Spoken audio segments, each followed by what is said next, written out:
Hi again, and welcome to our summit today.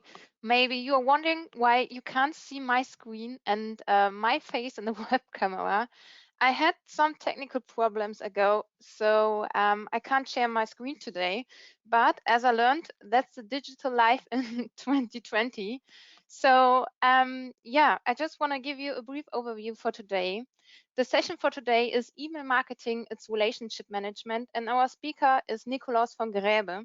He is managing director at eMarketing. Maybe you have seen or heard him before on stage, but we are glad that you're also taking part virtually with us, Nikolaus. As I mentioned before, the title is Email Marketing, its Relationship Management. As we all know, email is a key element in maintaining a relationship with customers and prospects. He will explain why and how you should improve your email marketing in the future. Now, I'm happy I can hand over to Nikolaus, and you will hear, hopefully, me soon at the end of the session. And wish you a lot of fun and a lot of new knowledge for today. And yes, now you can start, Nikolaus. All right. Housekeeping. I don't mind at all if you ask any questions. So we have a question form, we have a chat. So if there's something which you would like to talk about, or if you want to ask about something, just write it down. If I can answer it immediately, I will. If it will be answered in a short term, I will tell you that it will be answered in short term. And if I cannot answer it, I will tell you as well. And some things we might discuss at the end of the speech. Now, I don't know if you know that this is GoToWebinar. So there is an exclamation mark behind every name which is not looking at the screen at the moment. So I will try to make it as interesting as possible, so you will stay with me. Now, the topic today is email marketing and relationship management. So why? Why email marketing and relationship management? Well, obviously you will see in the speech. First of all, I would like to start this session with a quote by Bob Dylan, who said, well, actually he didn't say it, he sang it, "The times they are a-changing." Now, he said something in the lyrics of the song. He said, "Then you better start swimming or you'll sink like a stone." It's part of the song. And I personally believe that focusing on email marketing at this time is something which can be done, which has been a very good idea for the last couple of years.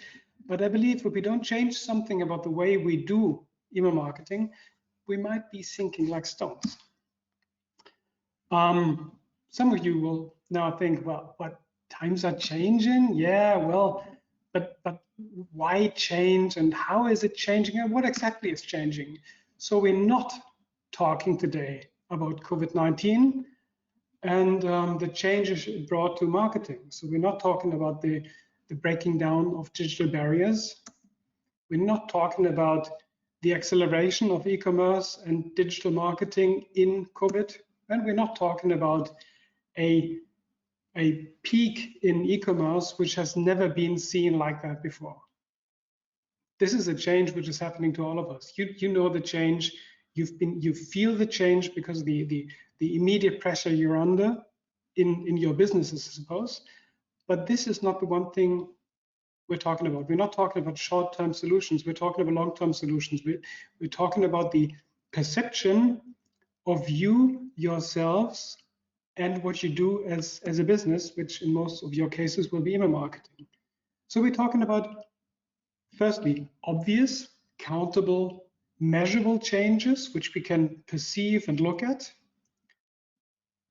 like data and technology. And we're looking at immeasurable, uncountable, but still real changes, which are maybe hard to describe, but only because they're hard to describe. They're not there. They are here. Like behavior and expectations. Specifically, your behavior and the expectations of the ones you're catering the email marketing to. Now, just to make it a bit more clear, data, if I talk about data, I'm not talking about solely about CRM data or what I call control data, email addresses, CRM data, transactional data, business intelligence, behavioral data. I'm talking about this, but I'm also talking about the other data, content data, picture, text, stories, which are in product information, which might be in your shop systems, recommendations, behavioral data, which is being recorded and can be used. So these kinds of data have changed in the last couple of years. We have much, much more data. Everyone knows we have much more data. Question is, what do you do about it? And apart from data, we will be talking about technology and the changes in technology. You might know this graphic from chiefmartech.com, the market technology landscape. If you are in marketing technology, you might know this. And then you might notice and say, well, this is April 2018. This is not new. No, it's not. Why not? Because I wanted to show you the change within technology in this picture. When rapid eMarketing was started 2004. So 2011, the marketing technology landscape consisted of 150 marketing technology companies. Now, 2020, we are in something which is still called MarTech 5000, but it should be called MarTech 8000 because that's the amount of companies being recorded in this graphic. And you might come from the area of email marketing. You might look at marketing automation, or you might look at CRM. But this is the amount of change and acceleration which you will perceive if you are working in this space. Well, so far for countable, measurable, perceivable change. Another change is expectations. The way people look at what you do as a marketeer and how you act. And earlier it was perfectly all right if you send out the one newsletter because everyone was used to getting the print mailing maybe. But the way people perceive the internet through social media is different.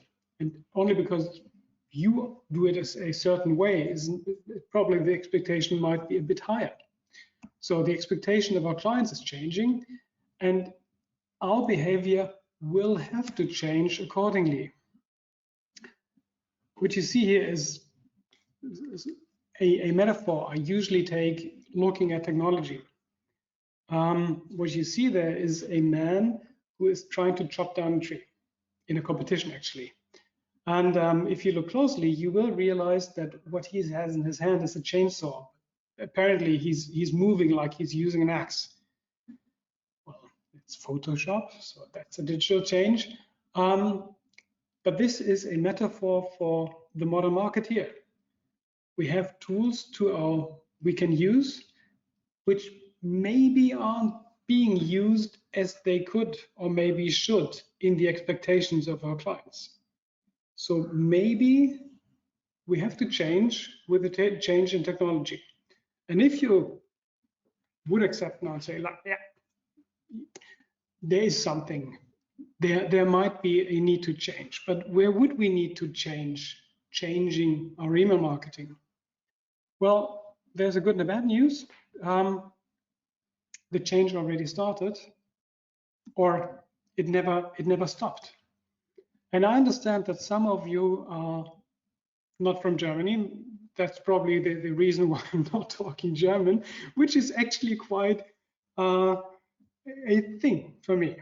Now, there is something in Germany which is called, there's a certain law in Germany which changed a lot. And I want to introduce you to this law.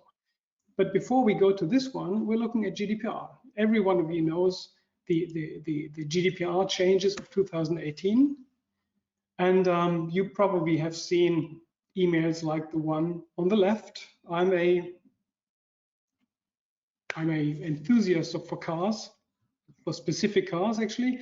And on the 24th of May, the day before the GDPR was introduced legally in Germany, I received this message, which said, last chance to subscribe. If you don't, you will never hear from us anymore.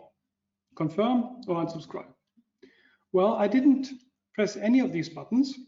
Neither did I confirm, nor did I unsubscribe.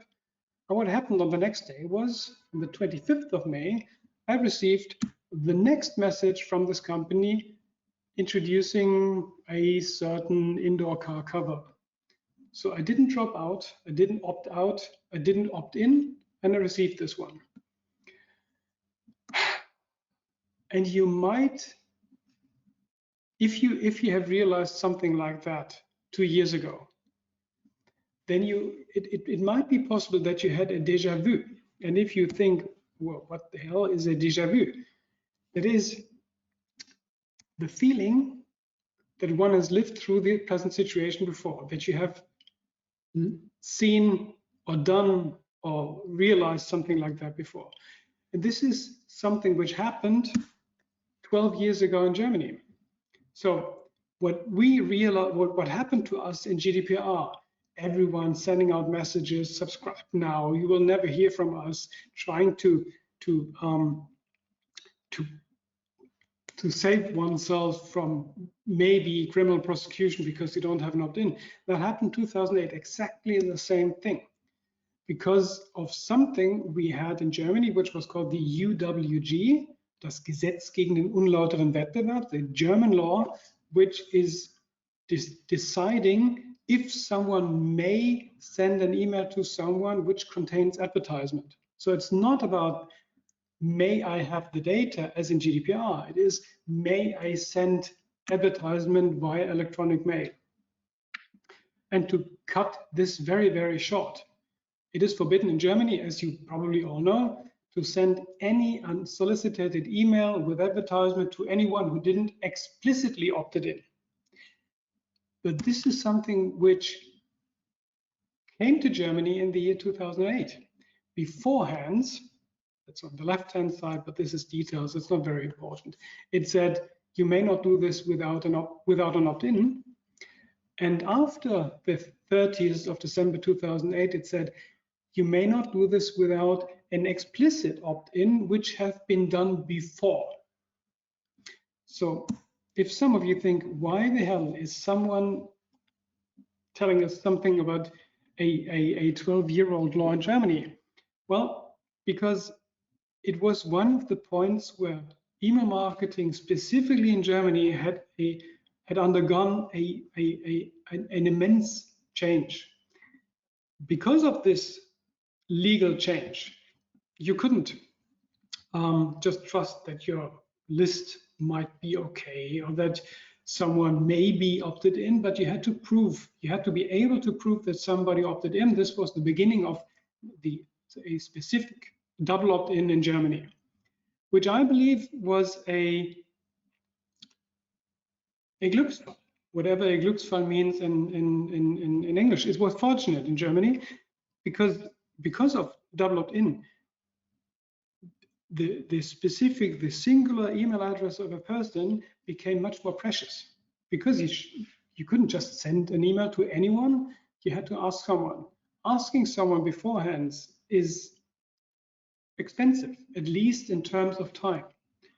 So this double opt-in changed something, and it changed, or it started a fundamental change which transformed the email marketing in Germany from sending out newsletters to marketing automation, from spray and pray and just sending something to everyone, to permission marketing, from emailings, unspecific emails, to lead nurturing, because the address was expensive at this time.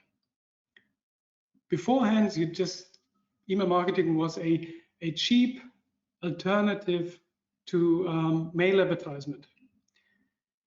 And as the price, the effort for gathering email addresses and opt-ins got higher, in a certain way, the price of email marketing became high. And so we decide as senders, as advertisers, when a specific message should be sent. Thirdly, we had the ability of triggering a message. So we didn't have to, there was no need to push for everyone, but we could trigger this push individually. And fourthly, we are able to target, to personalize, to individualize, to change the content regarding who is this message was sent to. Well, and that means we had the ability of combining individual specific CRM data with a communication channel which is able to send out fully individualized, personalized, one-to-one information. And that changed a lot. That changed the newsletter and the email marketing in general to something which is resembled here. So we have trigger campaigns, we have lifecycle marketing, omni-channel, marketing automation, lead nurturing. All these specifics of digital marketing started with the more expensive permission, and that made email marketing evolve from the newsletter to marketing automation and content automation. And did this happen on all the channels? Well, if I would ask, is anyone in this virtual room who has a website which is as individualized as their own email marketing? So do people who visit your website see different contents depending on where they have been before? What content, what data is available about this person? What behavior is available about this person? And I believe most websites are still static. And why is that? Why would we have one content for every single visitor, although there is so much technology out there which gives us the opportunity of changing that? And I believe it is because we were able to afford it. We could get away with it. In email marketing, we couldn't. In email marketing, we had to change because of the law. Nobody made us change the way we build our websites. But now, with changing behavior and changing expectations of our clients, there might be a trigger point now where we have to change our behavior regarding everything. But the one thing we have to change is our own behavior as marketeers and our perception. So if you say, wait, what's wrong with me? I'm okay. So what's wrong with my behavior? It's not wrong. Your behavior is not wrong. Your behavior is perfectly all right regarding your perception. You perceive your customers and your job and what you do in a certain way. And because of your perception, you behave. And I think we need to change our perception. We need to change our perception of what online marketing in general is. And in most cases, online marketing is being perceived or seen as something which is similar to what you see over here. So there's some ways of getting traffic. And if we have this website traffic and people visiting the website or the shop system, we want to convert them.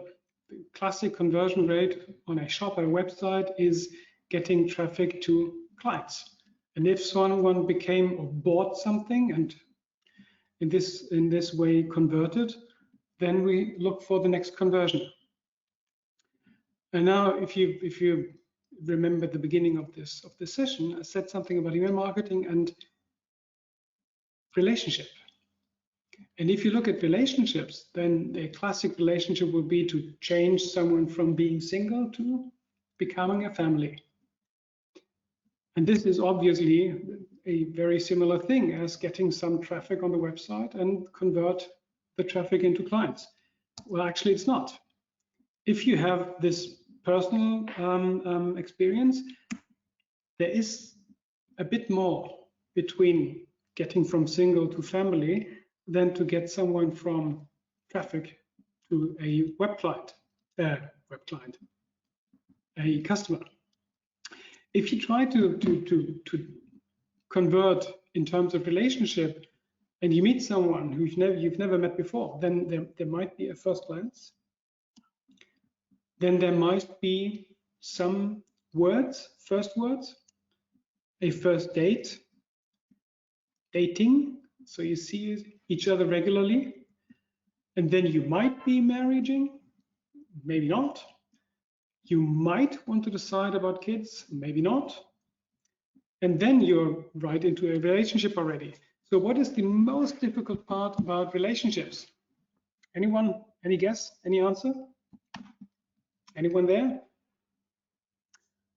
Well, in my understanding of relationships, the most difficult parts about relationships is not building them, but keeping them. Oh, yeah, sometimes the first words are the most difficult part about a relationship, true. But if you get over this of these cliffs and you start a relationship, then in my idea, staying together is the most difficult part. It's anyone who's in this session who's not married. If you marry, if you become someone's wife or husband, you're not done. That's the beginning of a relationship, and the staying together part of the relationship is the difficult part. Now, if you think, so what the hell is this person talking about? I'm in an email marketing session and now he's talking about marriage. Well, in the context of marketing, we can translate a relationship and look at it and say, well, obviously there's not one conversion within relationships. Yeah, maybe then there's not one conversion in online marketing. Maybe it is how to get someone from unknown to known, and how to get someone from being known to become a customer. And then maybe how to get someone who bought something once to buying again, so to change someone into a long-term customer. And if we look at that, we get to something like that. This is an 2011 graphics on email marketing, focusing on specifically the question, how do we convert the website traffic potential, left-hand side, to become a lead? Because some people, if you look at surveys about online commerce, and people are being asked why they don't buy, then the usual answer is they're not yet ready. It's not the right time. So in a traditional way of online commerce, you find your traffic and you try to convert them. But anyone who is not ready yet will be left out. So why not, if you meet someone in your personal life and you find a solution for the first words, you wouldn't ask someone to marry on the first date. So why would we have to get someone to buy on the first visit? So is this conversion step from unknown to client maybe a bit long? Maybe we could shorten it, and shorten it would be unknown to known, which would be potential to lead. So the first step would be, how do we get someone to give us a permission, leave an address, a permission to track? And then as soon as someone leaves the email address and the permission, everything we can do within email marketing is open. A conversion campaign, a welcome campaign, a specific offer, maybe an offer which is helping with the next step. So from unknown to known, from known to customer, maybe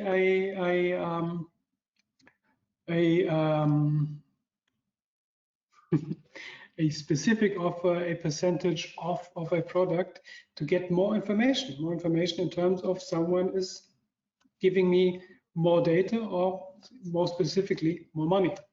So we get someone from lead to client. And then the next step would be, as in a marriage, relationship means staying together.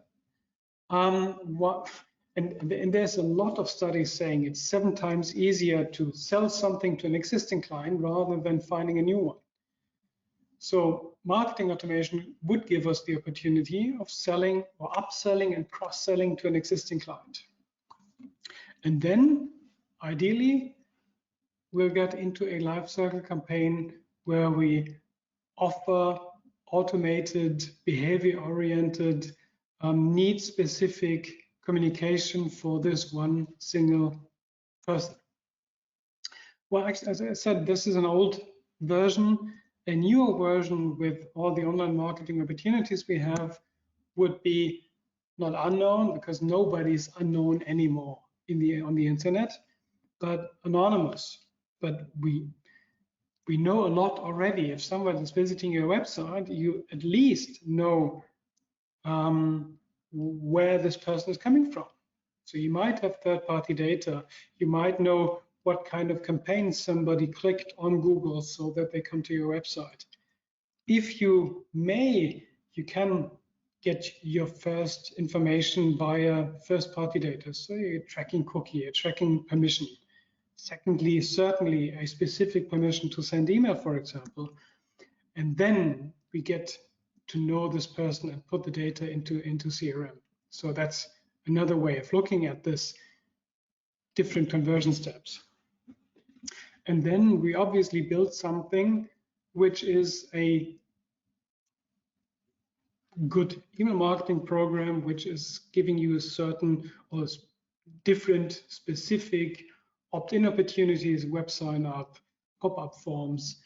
Maybe in the web shop, you get into a welcome campaign where you're receiving specific offers. Maybe these campaigns are triggered depending on your behavior.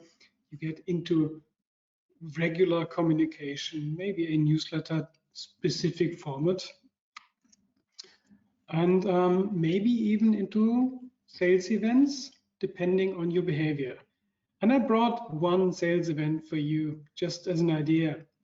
This is a campaign we built quite a while ago. I will ask you at the end of this segment what you believe when this email was being built.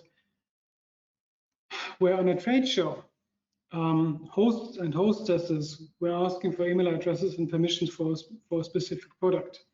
And after this permission has been granted, they received an email which was personalized. Dear Mrs. Thomas, was individualized. You remember our meeting yesterday at the so-and-so booth. The picture of the hostess and host was individualized. The signature was individualized. It was a certain amount of emails which were being individualized, which were then being sent, triggered depending if someone did register or did not register for this program. And this campaign was being built 2006. It's 12 years ago. And I show you this to make one specific point and argument. We're not limited by technology. We never were limited by technology. We're limited by our own behavior and by our own perception. We look at the change in digital marketing, and as long as we don't see or we don't perceive it differently, we will not behave differently. And our behavior is not hindered by technology. Technology has been there all the time. It gets easier now, but it was there.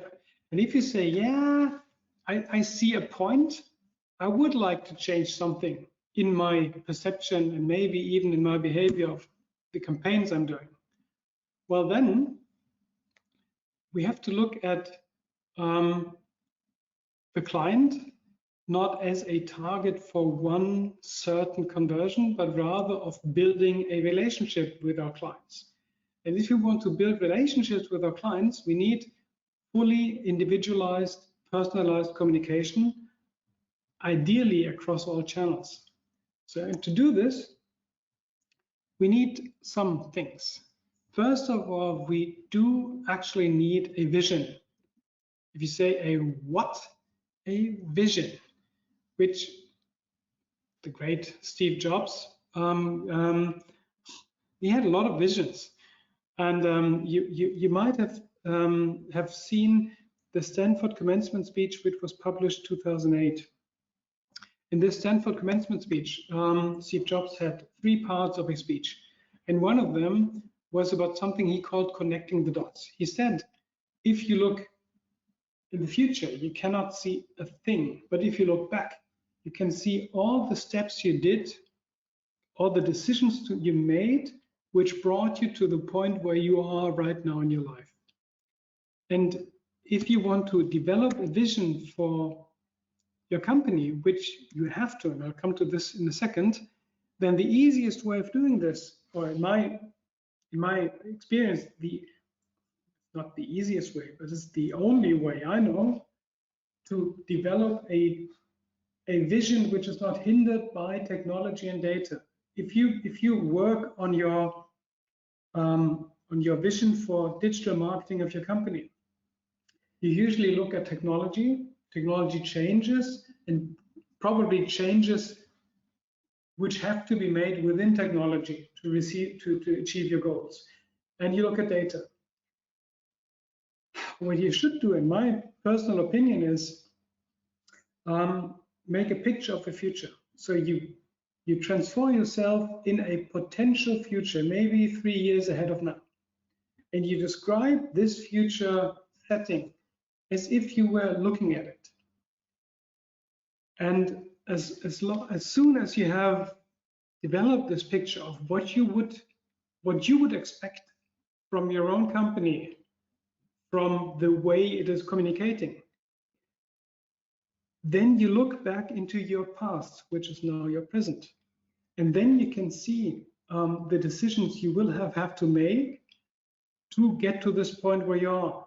So you make a Polaroid picture of a certain future, and from this future you look back into the past, and you will be able to see, well, if I want a fully individualized marketing, obviously I will need some data. So what would I have to do to get this data? So this is the one,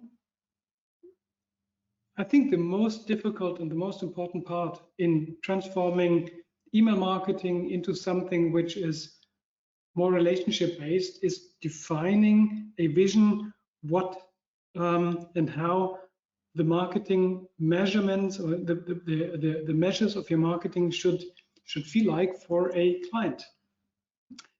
And you will need this vision because you will have to make disruptive changes. You cannot, if you follow the logarithmic change curve of technology, the yellow one, the fast one, you will get in some certain trouble, because the blue curve down there is the ability of organizations and individuals to change. Everyone wants change, apart from the person who has to change. And if we try to change in the same speed as technology is changing, we're not able to do anything anymore. We're just following the change. And yes, something like COVID is changing our behavior. But if you look at yourself and your clients, your colleagues, you will realize that a lot of them are tired, specifically this year. And if you work in marketing, you probably personally know someone who has something like a burnout syndrome over the last couple of years, because the change has been so intense if you work in marketing. So I personally believe we cannot simply follow technological change. Our behavioral change has to be like that. We have to jump. We have to jump within the organizational change, the behavioral change, And if you want to jump, you need a vision, because if you cannot see where you're jumping, you might jump in any direction. So if we want to follow and use the opportunities which are being granted by technological change, we need to change our organizations and our behavior. If we want to change our behavior, we need to do this once and then give ourselves and the rest of the organization some rest time with change. If we're changing continually, people usually don't cope very well with a continuous change. So that's why I believe you need a vision, because if you have a vision, you know how to jump from one curve to another.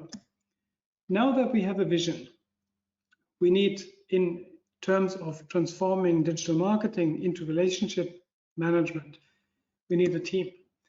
And a team doesn't consist of purely marketing person, but we need marketing and communication. If you also have communications as a department, we certainly need sales. I mean, if you are working in marketing, you know the grand old tale of marketing and sales not getting along together. Well, it's true, but it's not appropriate anymore. Sales really needs good leads, needs sales automation, and marketing needs the input from the sales of an e-commerce, what the desires and wishes of the clients are. So we need to build a team from marketing and sales. And if you want to avoid to run into legal troubles after you built and deployed your marketing technology, please, pretty please, get the legal team on board. And regarding the question who should have the budget authority on marketing technology, IT or marketing, well, both. Marketing for the ideas and the change, and IT for the reliability. There's a reason why there are different people in different departments. So if you have a vision how your email marketing or your relationship management, your marketing automation should look like in the future, then you need a team which understands and accepts this vision. They have to opt into this vision. And then obviously we have the part of data. I mean, it's actually quite simple. Without having information about who your clients are, consolidating this data to get you the answer, the one answer you need is who, email marketing or cookie ID, what, content ID, trigger, when. Any system you're working on will need these three information. What person, whom should I send what, at what time, obviously also on what channel. And then if we want to build this, if we want to be able to, maybe I should, actually enough time. If you want to build a relationship, you need two things. You need a personal relationship. If you want to build a relationship to another person, you need to be able to, sorry, there's a word missing, wiedererkennen. Oh, I tried. Recognize. Thank you very much. Hi. Yes, so recognition. If you cannot recognize someone, you will start a discussion, a relationship all by at the beginning again. So we need to be able to recognize someone, and then we need time, because then we can start building a relationship on individual communication. So if we recognize someone by email address or cookie ID, and we are able to know something about what we have done in the past, which would be a trigger, and in the other data, then we need to deliver the content. If you want to build a relationship and you only know 3 words, you will not build any relationship. And the same is true for content management. We don't need a dump of content. We don't need a bucket of content. We need content we can work with. So if someone is interested in specific information, if someone needs specific information, then we need to be able to grab this information, build it into a transformation. For example, I don't care if it's your product management system, if it's an XML structure, an RSS feed, but the campaign management system should be able to understand who is asking at the moment, what content is necessary, at what time it is necessary, and then pull this content and transfer it on the channel. Now we have a vision, we have a team, we have data, and we have technology. Most people who work in marketing didn't go into marketing because of technology or data. And people who receive an advertisement, a marketing message, they don't buy because it's being crafted automatically. They're not there because it was sent with the right technology. We need another ingredient in our relationship management, and this is ideas, stories, creativity. We have to, in a certain way, go back in advertisement and look at it is storytelling at the end. Now it is an indefinite amount of different stories we're telling at the same time. But if the story is boring, if the product is boring, if the offer is not interesting, it is no use. It doesn't make a difference if it was sent with the right technology or if the data was crafted automatically, if it's not a good creative story. So working. Now, vision, team, data, technology, creativity. Okay, if you might think now, okay, there's something in there, but how do I get there? How do I start if I want to get into a position where the marketing of the future is not simply the newsletter or the website, but true relationship management? Well, first of all, you need to be, you don't need to be, you should be brave and proud, because the expectations of our clients is changing the way your company will be doing business. And I personally believe if companies don't change their communication behavior, there is no future for this company. So embrace this as a huge opportunity of doing something great. Secondly, you need to connect the control data and the content data. Probably a lot of you do this already, but you should do this with a certain sense of urgency, and you should do this with a clear goal. It's not about automation, it's not about efficiency, it's about effectiveness. The right message at the right time is making a different impact than the same message for everyone at any time. Thirdly, if you're new to marketing automation, if you're new to email marketing in its purest sense, which is fully individualized, automated content automation, take it easy, take a deep breath. Start with the first words, as Mark said earlier. The first words would be, for example, someone opting into your communication, and you simply start with a hello, how nice that you're here. We would like to know more about you. Be interested in the person on the other side. Fourthly, you need to get a team. Marketing automation and relationship management without a team is futile. It wouldn't want to work. So we need technology and creativity. The one thing marketing is all about, the good story, to work together, and you need legal and IT that it works consistently. And you need to look at these 4 areas if you want to transform your marketing. Organization and processes, as it is very hard to build an automated system if your organization structure or your organizational structure and the processes you have is still focused on building one piece of marketing and then giving it to someone else, because marketing automation doesn't work that way. And the process of someone looking at a piece of marketing and saying, yes, it is okay, will not work in the future if the marketing content is being created and dispatched automatically. So you need to change not only the department structure, you also need to change the processes, because you will not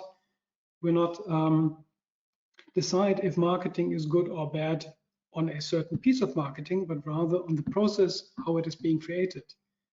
Technology and data is self-explanatory.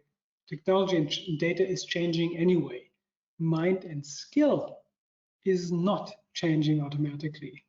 The mindset, specifically in the decision-making hierarchical areas, needs at some points more mind change to understand what these technological advancements are good for and what you can do with them.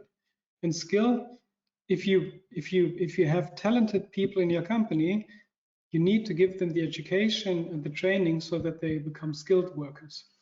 And KPI and reporting is very important, not only regarding the effectiveness of your marketing communication messages, but rather in the way how you measure your success as a company. If you measure the sales success apart from marketing success, you cannot expect to work marketing and sales hand in hand. So companies have to reframe their way of looking at success and how they measure success if they want companies, departments to work together. And then there's, as I had Steve Jobs earlier, there's one more thing. It's not about this idea of us or them, we as a company and they as a client. It is not about, do we have to change now everything to customer centricity? Is now the customer at the center of the focus, or is it technology focus? And where am I as a person working in marketing? It is about everything we do in marketing is about the connection we build, the relationship we develop and maintain to other human beings. We might work with technology, but the recipient of our messages is not technology. The recipient of our messages, of our marketing, is a human being. That's why we need to put creativity and stories on the stage again. And then, if you consider these certain steps and reframe what you do, then you look at the word CRM differently, and it's not a system or an amount of data, but it is relationship management, and the relation itself, the relationship between you as a company and the people working in this company and your clients as persons. This personal human connection is then the focus of attention for you and your marketing. Thank you very much.